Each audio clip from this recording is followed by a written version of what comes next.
قرآن نے کہا کہ اے نبی لو کنتا فظا غلیظ القلب، اگر آپ تند خو ہوتے، سخت مزاج ہوتے، سخت دل ہوتے، ہر بات پہ ڈانٹ ٹپٹ کرتے رہتے، فرمایا لن فضوا من حولک، یہ صحابہ سارے تجھے چھوڑ کر بھاگ جاتے. لیکن تیرے اندر جمالیاتی رنگ ہے، تو محبت کے ساتھ دین سمجھاتا ہے، محبت سے آغوشوں میں لیتا ہے، تو صحابہ کے لیے ایسے اعمال جو ان کے لیے پہاڑ لگتے تھے ان کے لیے آسان کر دی.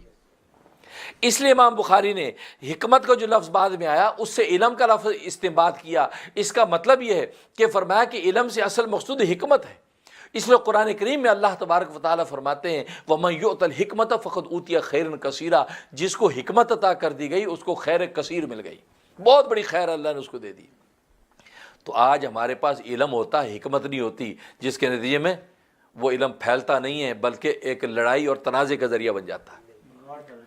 اس لیے امام بخاری نے کہا اقتداء فی العلم والحکمہ، علم اور حکمت کے اندر غبطہ اور رشک کرنا. اور ظاہر ہے کہ حکمت کا لفظ تو صاف بعد میں نبی پاک نے ذکر فرمایا. اور آگے وَيُعَلِّمُهَا، کہ اس حکمت کی تعلیم بھی دیتا ہے. تو یہ تعلیم کے لفظ سے علم امام بخاری نے نکالا، اس کو پھر ترجمۃ الباب میں ذکر کیا.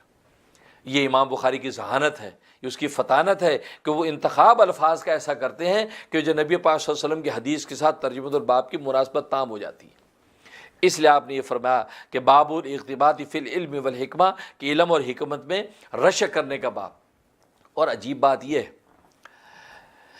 کہ ظاہر ہے کہ دنیا کے اندر جس لیول کا کسی کو علم حاصل ہے ہر آدمی اس لیول کا علم حاصل نہیں کر سکتا. ظاہر ہے کسی کے پاس بہت مال ہے تو اس درجے کا مال ہر ایک نہیں حاصل کر سکتا. تو کیا کرے، اس کو جو درجہ حاصل ہے، جو اس کو اجر و ثواب حاصل ہے، ہم کیسے حاصل کریں؟ اس کا مطلب ہم مایوس ہیں؟ نہیں، نبی نے اس کا راستہ بھی بتا دیا. وہ انٹینشن، نیت کے ذریعے سے آپ بڑے سے بڑے مالدار کا درجہ حاصل کر سکتے ہیں. حدیث میں آتا ہے بنی اسرائیل کے اندر جو قحط ہو گیا، اور قحط کے نتیجے میں لوگ گاؤں چھوڑ کر جا رہے ہیں، گاؤں چھوڑ کے جا رہے ہیں. اب ایک شخص وہ بھی اسی کا باشندہ تھا، وہ بھی چھوڑ کے جا رہا ہے. تو راستے میں اسے ایک بہت بڑا ریت کا ٹیلا دیکھا. وہ ٹیلے کو دیکھ کے سوچنے کا کاش اگر یہ آٹا ہوتا، اناج ہوتا، تو میں اپنے پورے گاؤں پہ تقسیم کر دیتا اور کوئی بھی گاؤں چھوڑ کے نہ جاتا.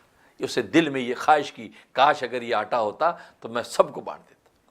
اتنی بات کہی تو وقت کے پیغمبر پر فوراً وحی آ گئی، کہا کہ اس بندے کو بلا کر بشارت دے دو یہ پورا ٹیلا آٹے کا میرے راستے میں صدقہ کرنے کو اس کو ثواب دے دیا. حالانکہ تقسیم کیا نہیں، اس نے دل کے اندر چاہت کی کہ کاش اگر یہ آٹا ہوتا، اناج ہوتا تو میں تقسیم کر دیتا. تو سچی نیت سے جب اس نے یہ خواہش کی، اللہ تبارک و تعالی اس کو پورا ٹیلا تقسیم کرنے کا اجر و ثواب عطا کر دی. دیکھو ایک انٹینشن، سچی خواہش کے نتیجے میں اللہ تبارک و تعالی آپ کو عطا کر رہے.